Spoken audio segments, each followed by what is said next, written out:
When you see a pathological fracture, a question is asked sometimes why you need to have biopsy of a patient before staging. Why you have to stage the lesion before doing biopsy. So staging is important for following factors. Number one, it may be a primary sarcoma, and if you stage it, it will help you to not to place the biopsy in a wrong place.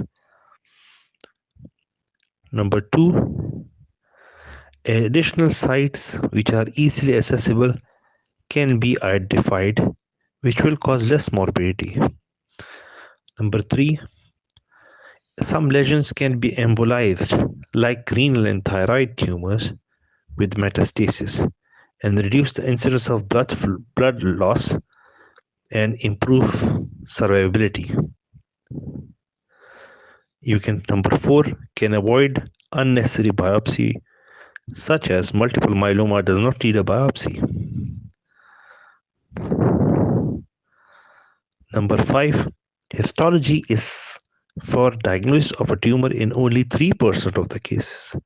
So most of the tumors can be diagnosed with further investigations.